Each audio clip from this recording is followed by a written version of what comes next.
Mga lodi, pupunta kami ngayon ng Gloria. Kasama ko ngayon Kuya Duko, ang inyong Kuya Barnog. Kami ngayon sa Gloria ay manguha ng kamote.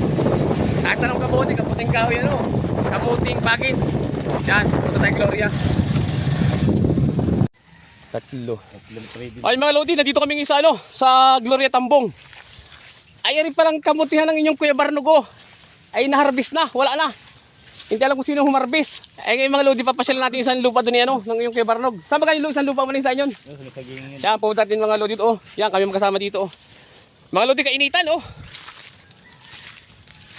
Ay kami naglimang katao na nga. Sa kayo pag-uwi namin, tigi isang sako kami dalang tigi isang sakong kamuti. Andutin mga lodi, maduot. Yan, hindi alam kung saan daan. Init mga lodi. Si Lasinggirong mga ini kaunting lakad pa lamang hangos na. Talagang hindi pwede sa mga malayo lakad sila Lasinggirong mga yan. Ay yung Kuya Barnog relax na relax sa'yo. Kaway mo natin Kuya Barnog. Hangos lang mga yan. Kuya Barnog hindi pa sa likod ko mga hindi pa rin mga relax ay. Hangos na mga lodi si mga Lasinggirong mga yan. Mga lodi dito ngayon sa isa sa mga lupain ng inyong Kuya Barnog. Ano ito? Papayahan mo to?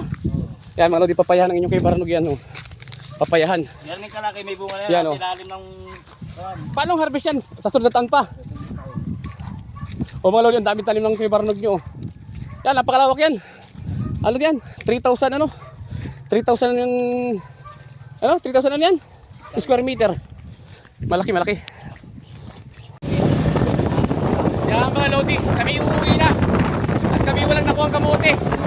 Ayun kanyang babae maliit pa. Ang yung Kuya Barnog yan malungkot. At walang na-harvest. Yung mga kasama namin sa loob, malungkot din.